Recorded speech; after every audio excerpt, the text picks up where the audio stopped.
I never imagined my own father would look me in the eye and call me a thief. Yet there I stood in his living room, watching him slam a stack of bank papers onto the coffee table so hard the lamp rattled. His face was red, veins bulging in his neck as he jabbed his finger at the documents. $170,000, Heather, he shouted. You drained this house. You sold us out. My stepmother Ellen sat frozen on the couch, her eyes darting between us like she was watching a car crash in slow motion. My heart hammered against my ribs. I stepped closer to the table, hands shaking as I reached for the papers. Dad, what are you talking about? Don't lie to me, he cut me off, his voice cracking with rage. It's right there. Your name, your signature. You took out a home equity loan against my house. I stared at the documents, my vision blurring as the words swam before my eyes. There it was, my name typed clearly across the borrower line, but the signature beneath it made my stomach drop. It looked like mine, but something was wrong. The curves were too careful, too deliberate. Dad, I whispered, my throat tight. I didn't do this. My name is Heather Cole, and that moment in my father's living room was the day everything I thought I knew about family shattered like glass. I'm 34 years old, an accountant who left our small hometown of Riverside 12 years ago after my mother died. The grief had been too heavy, the memories too sharp. I needed distance to breathe, but I never abandoned my father, not completely. When his health started failing 2 years ago, diabetes, high blood pressure, the works, I began helping him manage his bills remotely. Every month I'd call to check in, make sure his medications were covered, that utilities were paid. Our relationship had always been complicated, strained by old wounds and unspoken resentments, but I believed we were rebuilding something. I thought we were finally becoming the family we should have been when Mom was alive. I was wrong. Standing there with those papers in my hands, I realized my father hadn't been building a bridge back to me. He'd been constructing a trap, and I'd walked right into it. The next morning, I sat in my apartment staring at my phone, my coffee growing cold beside me. I'd barely slept, replaying the confrontation over and over in my mind. Finally, I dialed the bank's number from the loan documents, my fingers trembling as I pressed each digit. Riverside National Bank. This is Ashley speaking. How can I help you today? I cleared my throat. Hi, I need to speak to someone about a home equity loan. I think there's been a mistake. My name is on documents I never signed. There was a pause, the sound of typing. Can you provide the account number? I read it off the paper, my voice steadier than I felt. More typing, then silence that stretched too long. Miss Cole, I'm showing that you came into the branch on March 15th to finalize this loan. We have your signature on file, and you provided 2 forms of identification. My blood ran cold. That's impossible. I was in Portland on March 15th. I haven't been to Riverside in 6 months. Ma'am, I'm looking at the documents right now. That's definitely your information. Can you email me a copy of the signature page? I asked, my voice barely above a whisper. When the email arrived 5 minutes later, I stared at the screen. The signature looked like mine, but I could see the hesitation in the strokes, the way certain letters were formed just slightly wrong. Someone had practiced this. Someone had studied my handwriting and forged my name with careful precision, and I knew exactly who had access to everything they needed to pull it off. The memory hit me like a punch to the gut. 6 weeks ago, my father had called me, his voice warm and casual in a way that should have set off alarm bells. Hey, sweetheart, I need your help with something.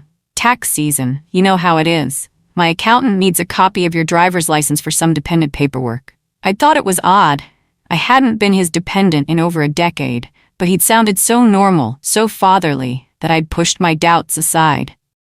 I'd scanned my license and emailed it to him that same day, along with my social security card, when he called back saying the accountant needed that too.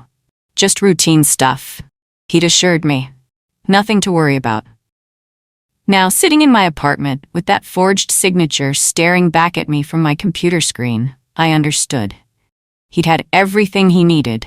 My identification, my signature from old birthday cards and letters, probably even my social security number memorized. He'd gone to that bank, presented my information, and committed fraud with my identity. My chest tightened with a mixture of panic and rage. After my divorce 3 years ago, I'd sworn I'd never let another person control my life again. I'd clawed my way out of that toxic marriage, rebuilt my credit, established my independence, and now my own father had stolen it all from under me. But this time would be different. This time, I wouldn't be the victim. I drove back to Riverside that weekend, telling my father I needed to pick up some of Mom's old things from the attic. He seemed nervous when he opened the door, his eyes darting behind me like he expected someone else to appear. "You should have called first," he muttered, but he let me in. Ellen was at her sister's house, which gave me the freedom I needed.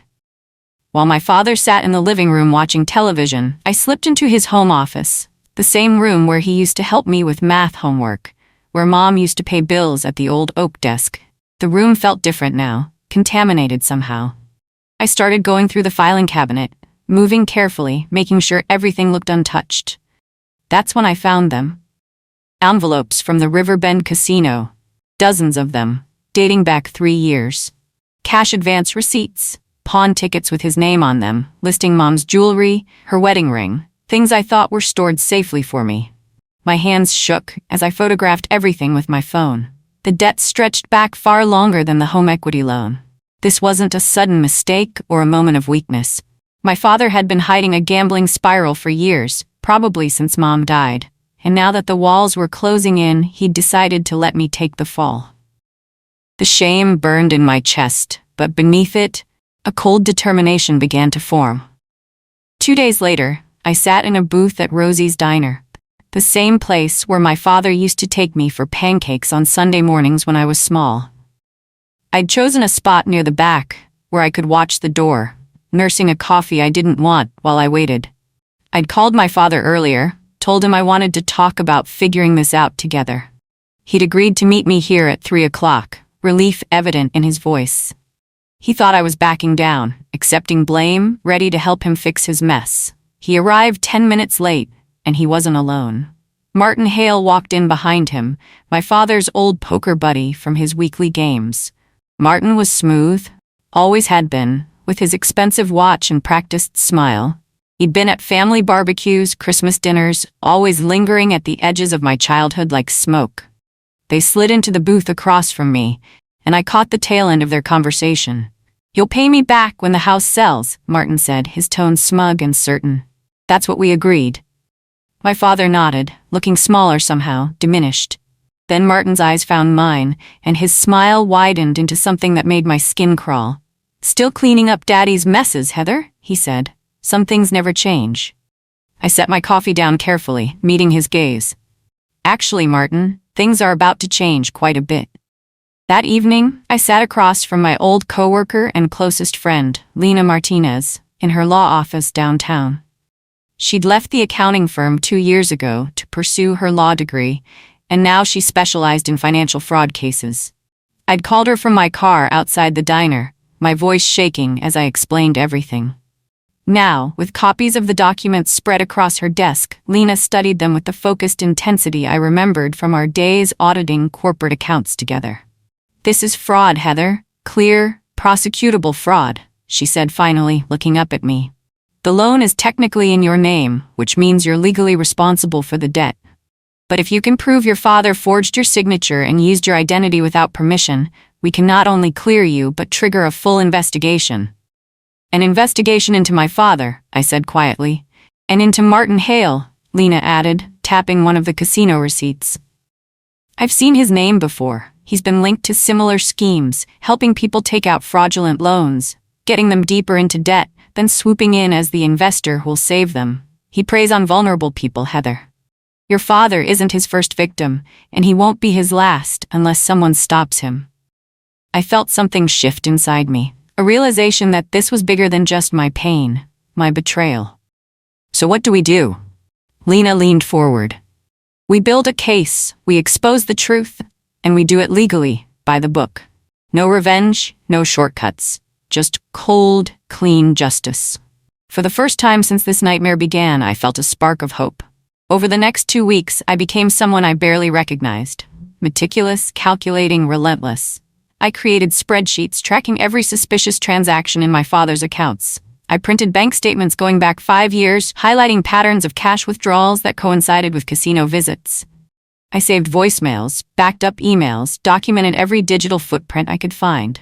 My father grew colder with each day that passed. He called less frequently, and when he did, his voice carried an edge of accusation.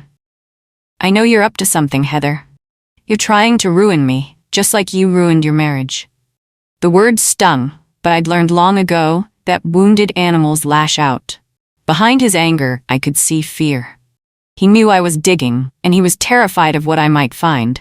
Then, late one night as I scrolled through his email account, he'd never changed the password from the one I'd helped him set up years ago. I found it. An email from Martin to my father, dated 2 years before Mom died. The subject line read, "Transfer complete." The message was brief. "Franklin, the money from Patricia's savings account has been moved as discussed. Remember what we talked about, investment opportunity. You'll pay it back before she even notices." My vision blurred. My mother's savings account, the one she'd set up for me and my brother before she got sick, the inheritance she'd promised would help us start our lives. I dug deeper, my heart racing as I pieced together the truth. Mom had left a trust fund, nothing huge, maybe $30,000, split between my brother and me.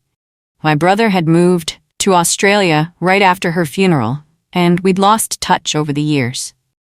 But I'd always assumed that money was still waiting somewhere, untouched and safe. Instead, I found transfer records showing my father had drained the entire account 7 years ago, right around the time his gambling debt started showing up. He'd forged Mom's signature on withdrawal forms, claiming she needed the money for medical expenses. But Mom had died with her medical bills paid, her affairs in order. She'd been meticulous about that, not wanting to leave us with burdens. Every childhood memory suddenly felt poisoned. Every time my father had hugged me at her funeral, every promise that we'd be okay, every assurance that Mom took care of everything, all of it had been built on lies. I was still sitting at my laptop, tears streaming down my face, when I heard the front door of my apartment open. I'd forgotten. I'd given my father a spare key months ago, back when I still trusted him, back when I thought family meant something. He stood in my doorway, his face pale as he saw what was on my screen. "You had no right," he said, his voice low and dangerous, "to dig through my private things." I looked up at him, and for the first time in my life, I wasn't afraid of my father. I was done being afraid. Our confrontation exploded like a dam breaking. My father lunged toward my laptop, trying to close it, but I stood up and blocked him, my voice rising to match his. "You stole from Mom," I shouted. "You stole from us. You took the money she saved for our futures and you gambled it away, and then you had the nerve to blame me for your debts." "Everything I did was for this family," he roared back, his face flushed. "You think it was easy after she died? You think I wanted to feel that empty?" The casino was the only place where I didn't have to think about losing her. "So you lost everything else instead," I said, my voice breaking. "Her jewelry, her savings, your house, and now you're trying to lose me too by making me your scapegoat." He stumbled backward, and I saw something crack in his expression, a glimpse of the father I remembered from childhood, before the gambling, before the lies. But it vanished as quickly as it appeared, replaced by defensive anger. "I made mistakes," he said, "but I'm still your father. You owe me respect." I grabbed my coat and my laptop bag, shoving my documents inside. "I owe you nothing. You made your choices, and now you'll face what you did. I'm going to make sure of it." I walked out of my own apartment, leaving him standing there. And I didn't look back. Behind me, I heard him call my name once, weakly, but I kept walking. The next morning, I met Lena at her office again. She'd brought in Tomas Chen, a forensic handwriting expert she'd worked with on previous cases. I watched as he examined the loan documents under magnification, comparing them to samples of my genuine signature from old tax returns and employment contracts. "This is definitely forged," Tomas said after 20 minutes. "Whoever did this practiced extensively. You can see the hesitation marks where they paused to remember the form of each letter. But under magnification, the pressure patterns are completely wrong. Your natural signature has a specific rhythm. This one is deliberate, conscious. It's good work, but it's not you." Lena nodded, making notes. "That's what we needed. Combined with the identification theft and the timeline proving Heather wasn't in Riverside when the loan was finalized, we have a solid fraud case. As we built the documentation, carefully organizing everything into a presentation that would be impossible to dismiss, I felt a strange sense of calm settling over me. This wasn't about revenge anymore. It was about truth. It was about making sure my father faced the consequences of his actions, not to destroy him, but because that was the only way forward. Heather, Lena said gently, you understand that if we proceed with this, your father could face criminal charges? Fraud, identity theft, forgery. These aren't small crimes. I met her eyes. I understand. But I also understand that if I don't do this, he'll never change. And Martin will keep hurting other people. I should have known Martin wouldn't let things proceed quietly. 3 days after my meeting with Lena and Tomas, I was leaving my office after work when I noticed Martin leaning against my car. The parking garage was mostly empty, the fluorescent lights casting harsh shadows across his face. Heather, he said pleasantly, as if we'd run into each other at a social gathering. We need to talk. I kept my distance, my keys clutched in my hand with the sharpest one protruding between my fingers, a habit I'd picked up after my divorce. I have nothing to say to you, Martin. You're making a big mistake, he said, his voice still smooth but with an edge underneath. Whatever you think you know about me and your father, you're wrong. And if you keep digging, you're going to ruin him. Is that what you want? To destroy your own father? He already destroyed himself, I said. I'm just making sure everyone knows the truth. Martin's smile faded. You don't want to make an enemy of me, sweetheart. I have friends in this town. I can make things very difficult for you. I walked past him to my car, refusing to show fear, even though my heart was pounding. Do what you need to do, Martin. So will I. I drove straight home, checking my rearview mirror constantly, half expecting him to follow. When I got to my apartment building and parked, I noticed immediately 2 of my tires were slashed, the rubber hanging in strips. I sat in my car for a long moment, hands shaking on the steering wheel. Then I pulled out my phone and called the police, documenting everything. The quiet war had just turned dangerous. The police report didn't lead anywhere. No cameras in my building's parking lot, no witnesses, no proof. But I knew it was Martin. More importantly, he knew that I knew. A week later, I requested a meeting with the branch manager at Riverside National Bank, a woman named Victoria Brennan, who'd been with the institution for 20 years. I sat across from her in her office, my documentation folder on my lap, trying to project confidence I didn't entirely feel. Miss Cole, she said carefully after I'd explained the situation, these are serious allegations. Identity theft, fraud, we take these matters very seriously. I'm not asking you to take my word for it, I said, opening my folder.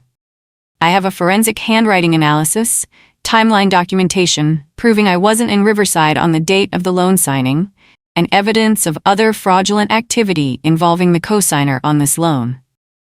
I saw something shift in her expression as she looked through my documents. When she finally looked up, she seemed to be weighing a decision. Off the record, Victoria said quietly, Martin Hale's name has appeared in connection with several questionable loans over the past 3 years. We've seen patterns. Always older clients, always someone vulnerable who suddenly needs to tap their home equity, always with Martin somewhere in the background as the investor who'll help them, but we've never had enough evidence to pursue an investigation. My pulse quickened. So I'm not the first victim. You're not even the 10th, she admitted. But you might be the first one willing to fight back, legally. If you're serious about this, I can put you in touch with someone who might help build your case. She wrote down a name and phone number on a sticky note. Tessa Rowland. I called Tessa that evening, and we agreed to meet at a coffee shop in downtown Riverside the next day. She was 72 years old, with white hair pulled back in a neat bun and eyes that had seen too much hardship. We sat in a corner booth, and she told me her story in a quiet, steady voice. My husband George got involved with Martin about 4 years ago, she said. They met at a poker game, same as your father. Martin convinced George that he had insider knowledge about real estate investments, that if we mortgaged our house and gave him the money, he'd triple it within a year. She paused, stirring her tea without drinking it. George was a proud man. When the investment fell through, Surprise, surprise. He couldn't face the shame. Martin kept promising the money would come. Just one more month, one more deal. Meanwhile, the mortgage payments were crushing us.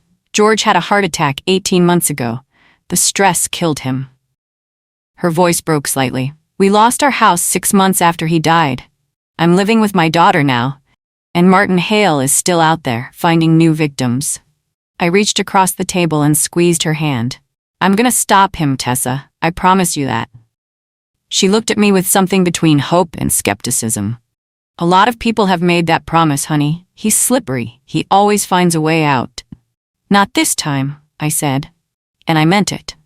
Back in Lena's office, we planned our next move. The evidence was stacking up, but we needed something concrete that would tie Martin directly to the fraud. That's when I had an idea. Risky, possibly reckless, but potentially perfect.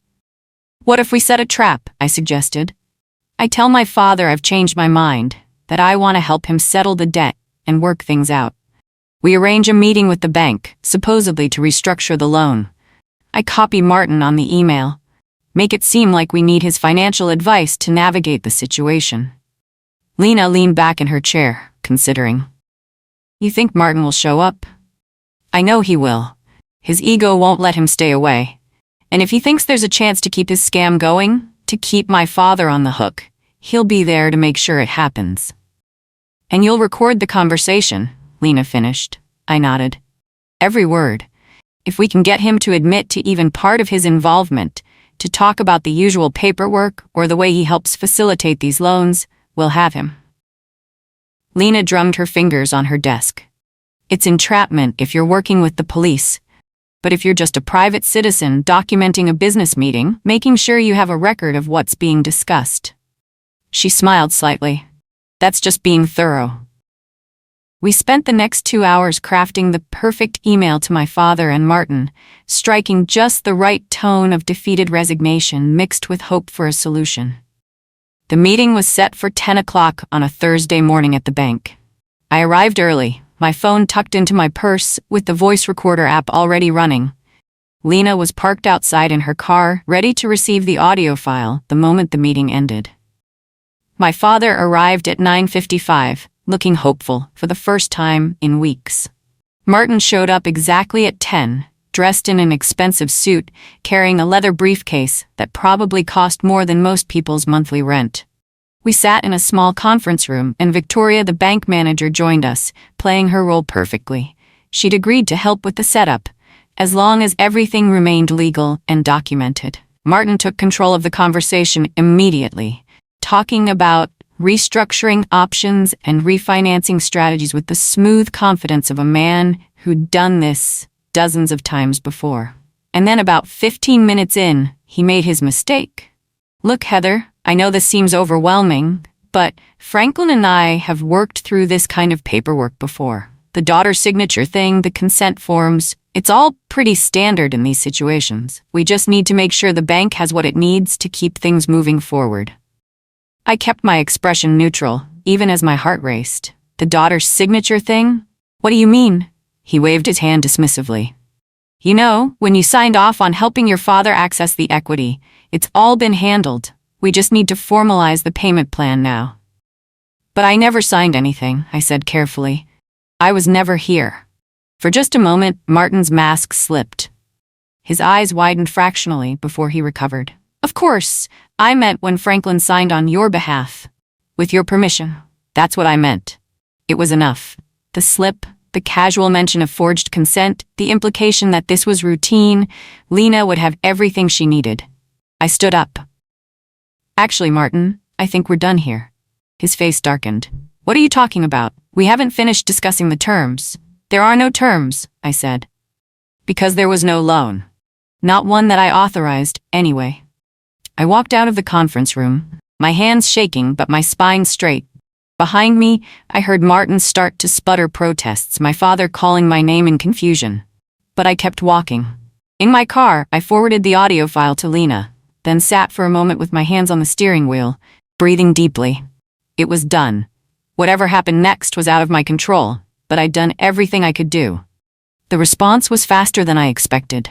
Within 48 hours, The bank froze my father's accounts pending their internal fraud investigation. Within 72 hours, Martin's credit lines were locked, and the bank's legal team had begun reaching out to other potential victims whose names had appeared in connection with his investment services. My father called me 17 times that first day. I didn't answer any of them. On the 18th call, he left a voicemail, and this time his voice wasn't angry, it was terrified. "Heather, please, they've frozen everything. I can't access my accounts. Ellen is panicking. They're saying there's an investigation into fraud, into Martin, into me. I don't understand what's happening. Please, honey, call me back. We can fix this. We can work this out." I listened to the message twice, then deleted it. Part of me, the little girl who still remembered pancake sundaes and bedtime stories, wanted to call him back, to fix things, to make it all better. But I wasn't that little girl anymore. And my father had made his choices long before I made mine. The investigation expanded quickly. Once the bank started looking closely at Martin's activities, they found a pattern of fraudulent loans stretching back over 5 years, totaling more than $2 million. Elderly clients, vulnerable people going through difficult times, families struggling with medical debt, Martin had targeted them all with the same practiced ease. Each day brought new revelations, new victims coming forward. And with each one, I felt the weight of my decisions settle more heavily on my shoulders. I'd set all of this in motion. People's lives were being upended. Families were being forced to confront painful truths. But underneath the guilt, I knew I'd done the right thing. 3 weeks after the bank meeting, my father showed up at my apartment. I looked through the peephole and saw him standing in the hallway, pale and trembling, looking 10 years older than he had a month ago. Despite everything, despite all the anger and betrayal, seeing him like that made my chest ache. I opened the door but didn't invite him in. We stood on opposite sides of the threshold, a physical representation of the divide that had opened between us. "Please," he said, his voice barely above a whisper. "You have to make this stop. The investigators, the lawyers, the bank, they're destroying everything. Ellen's talking about leaving me. The house is going to be foreclosed. I have nothing left, Heather. You've taken everything." "I didn't take anything," I said quietly. "You gave it away. You gambled it away. You lied and cheated and forged signatures, and now you're facing the consequences of those choices." "I'm your father," he said, and there were tears on his face now. "I made mistakes, but I'm still your father. You're supposed to love me, to help me. Instead, you're destroying me." I felt my own tears start to fall. "You blamed me, Dad. You looked me in the eye and told me I was a thief, that I'd stolen from you, when all along it was you. You were willing to let me take the fall for your debts, to ruin my credit, my reputation, my life, all to protect yourself." He opened his mouth to respond, then closed it again. Something in his expression changed, a kind of resignation settling over his features. "You have no idea what else he made me do," my father said finally, his voice hollow. "Martin, the things I agreed to, the other names I signed, the other people I helped him hurt. It started with your mother's money, and it just kept going. I couldn't stop. Every time I tried to get out, he'd remind me what would happen if the truth came out." I stared at him, a cold realization washing over me. "What other names? What are you talking about?" But he was already turning away, walking back toward the elevator. "I'm sorry, Heather, for all of it. I'm so sorry." The elevator doors closed and he was gone. My father's cryptic confession sent me back to his house the next day. Ellen was at work. She'd gotten a job at a grocery store to try to make ends meet now that their accounts were frozen, so I had time to search properly. This time I went straight to the attic, the place I'd been meaning to sort through when this whole nightmare began. Boxes of my mother's belongings sat covered in dust, untouched since her death. I opened them one by one, looking for, I didn't know what.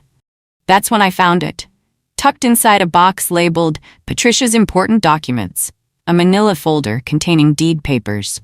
But these weren't the normal deed papers for the house. These were transfer documents, dated 3 years after my mother's death, signed with her name. My mother's signature, transferring a portion of the property title to a holding company I'd never heard of. Except my mother had been dead for 3 years when these papers were dated. My hands shook as I photographed every page. Martin hadn't just helped my father forge my signature for the loan. He'd helped him forge my mother's name on property documents, essentially stealing part of her estate and selling it illegally to cover gambling debts. This wasn't just fraud anymore. This was the systematic theft of my mother's legacy, of everything she'd worked to leave behind for her children. And my father had let it happen. More than that, he'd participated in it.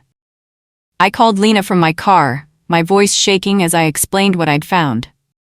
"This changes everything," she said. "This is a whole new level of fraud. We need to bring this to the district attorney's office immediately." The next 48 hours moved in a blur. The documents were authenticated, and the district attorney's office moved quickly once they understood the scope of the fraud.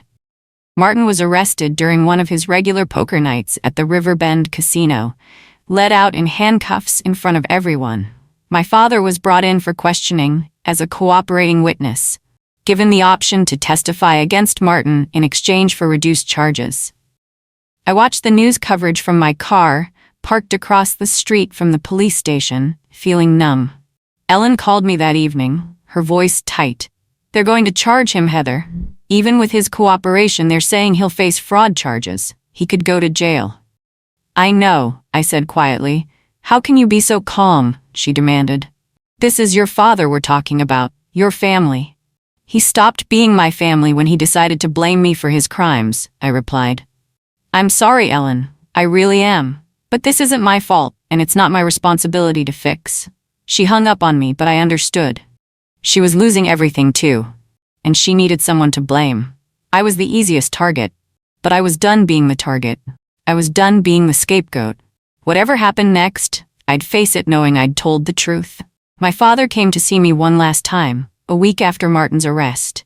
I almost didn't let him in, but something in his text message, "Please, I need to say something," made me reconsider.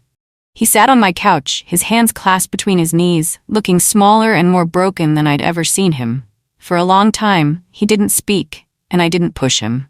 Finally, he started talking, his voice raw and broken. "After your mother died, I felt like I'd lost the only person who ever really believed in me. She was the strong one, you know? I was always just floating along in her wake. When she was gone, I didn't know how to be a person anymore." He looked up at me, tears streaming down his face. "The casino made me feel alive again. When I was there, I didn't have to think about the empty house, about her clothes still hanging in the closet, about how much I missed her. I could just exist in those moments of chance and possibility." "But it wasn't just chance, was it?" I said quietly. "It was a choice. Every time you went back, every time you lied about where you were, every time you took money that wasn't yours, those were choices, Dad." He nodded, his shoulders shaking with sobs. I know that now. And when the debts got too big, when Martin started offering solutions, I told myself I was doing it for us, for the family. But really I was just trying to hide. And then it all spiraled, and I couldn't see any way out except to blame me, I finished. "I'm sorry," he whispered. "Heather, I'm so sorry. For everything. For your mother's money, for the house, for trying to make you the villain in my story. You deserved better. You deserved a father who protected you, not one who used you." I felt tears on my own face now, but I didn't wipe them away. "Can you forgive me?" he asked, his voice breaking on the words. I looked at my father, this man who'd given me life but had also tried to ruin it, and I felt a strange mix of sadness and peace settle in my chest. "Not yet," I said honestly. "Maybe someday, but not yet." He nodded, standing slowly. "I understand. That's more than I deserve."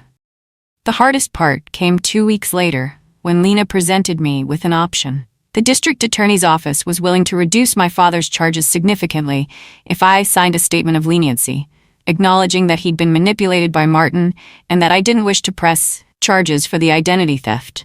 "It's your choice," Lena said, sitting across from me in her office. "Legally, you have every right to pursue maximum prosecution. He committed serious crimes against you, but you also have the right to show mercy." I stared at the papers on her desk, feeling the weight of the decision pressing down on me. My father's fate literally rested in my hands. If I pursued full charges, he'd likely spend years in prison. If I showed leniency, he'd face probation, community service, mandatory counseling for his gambling addiction. What would you do? I asked Lena. She was quiet for a moment. Forgiveness doesn't mean forgetting, Heather. It doesn't mean what he did was okay. But it does mean you choose peace over revenge. You choose to let him live with the truth of what he did, rather than letting anger consume you both. I thought about my mother, about what she would have wanted. She'd loved my father despite his flaws, but she'd also been strong, principled, unwilling to accept excuses for bad behavior. I'll sign the leniency statement, I said finally, but only if he completes a treatment program for gambling addiction and agrees to pay restitution to the other victims from whatever assets he has left. Lena smiled. I think that's fair. I signed the papers, but I didn't feel victorious. I just felt tired and sad and ready for this chapter of my life to close. The call came on a Tuesday afternoon, 4 weeks after I'd signed the leniency agreement. I was at work, reviewing financial statements for a client, when my phone rang with a number I didn't recognize. Miss Cole? This is Victoria Brennan from Riverside National Bank. My pulse quickened. Yes? I wanted to inform you that our investigation has concluded. Your name has been fully cleared from the fraudulent loan. All records have been corrected, and the debt has been removed from your credit report. Additionally, there's been a development regarding the property deed. I held my breath. What kind of development? When your father forged your signature on the home equity loan documents, he inadvertently signed the house over to you. The bank's legal team reviewed the original deed and the loan papers, and technically, you're now the sole legal owner of the property at 428 Maple Street. I sat in stunned silence, my mind racing to process what she'd just told me. My father's attempt to steal from me had backfired so completely that he'd accidentally given me everything. Miss Cole, are you still there? Yes, I managed. I'm here. What happens now? That's entirely up to you. The property is yours to keep, sell, or dispose of as you see fit. Given your father's situation and the ongoing foreclosure proceedings he initiated, you might want to consider your options carefully. After I hung up, I sat at my desk for a long time, staring at nothing. Poetic justice didn't even begin to cover it. My father had tried to frame me for his debts, and instead, he'd handed me the deed to his house. I went to see my father one last time before I made my final decision. He was living in a small apartment now, having moved out when Ellen finally left him. The place was sparse, sad, filled with the kind of generic furniture that came with short-term rentals. He looked surprised when he opened the door, then resigned. Come to see how far I've fallen? He asked, but there was no bitterness in his voice, just exhaustion. No, I said. I came to tell you what I've decided to do. I explained about the house, about the accidental transfer of the deed. I watched his face as understanding dawned. Watched him realize that his final attempt to control the situation had given me all the power. I'm selling it, I said. The house has too many memories, too much pain. But I wanted you to know before it happened. I wanted to give you a chance to get anything of Mom's that you want to keep. After that, I'm walking away from all of it. He nodded slowly. Where will you go? I'm starting over. I got a job offer in Seattle, working for a nonprofit that provides financial literacy counseling to families in crisis. People who've been targeted by predators like Martin. People struggling with addiction and debt. I'm going to help them avoid the traps that destroyed our family. For the first time since this whole nightmare began, I saw something like pride flicker across my father's face. Your mother would be proud of you, he said quietly. You're stronger than I ever was. I had to be, I replied. I set the keys to the house on his coffee table, a symbolic gesture, since he no longer had any legal claim to the property. Goodbye, Dad. Heather, he called as I reached the door. I turned back. Thank you for the leniency, for not destroying me completely when you had every right to. I know I don't deserve your mercy, but thank you. I nodded once, then walked out of his apartment and out of that chapter of my life. 6 months later, I stood in my new office in Seattle, boxes still unpacked around me, looking out at the city skyline. The nonprofit, called Fresh Start Financial, occupied a small suite in a converted warehouse building. It wasn't fancy, but it was mine. The proceeds from selling my father's house had cleared the previous week. After legal fees and the restitution payments to Martin's victims, I'd insisted on that, even though it wasn't required. I had enough left to invest in the nonprofit and secure my own future. My phone buzzed with a notification. An email from the bank confirming the final transfer of funds. I smiled, thinking about how far I'd come from that moment in my father's living room when he'd slammed those papers down and called me a thief. He tried to make me the villain in his story, tried to use me as his escape route from the consequences of his choices. Instead, he'd accidentally given me the foundation to build something meaningful, something that would help other people avoid his mistakes. I heard voices in the hallway, my first 2 clients arriving for their intake appointments. A single mother struggling with predatory payday loans, an elderly man whose nephew had forged his name on loan documents. People who needed someone to believe them, to fight for them, to show them they weren't alone. I straightened my blazer and moved toward the door, ready to meet them. Behind me, on my desk, sat a framed photo, the only one I'd kept from the old house. It was of my mother, smiling in her garden, her hands dirty from planting flowers. "You thought you broke me, Dad," I whispered, touching the frame gently, "but you built my strength." I opened the door to my new life, leaving the past where it belonged, behind me, acknowledged but no longer defining me. Justice had been served, peace had been found, and somewhere in Seattle's morning light, I finally felt free.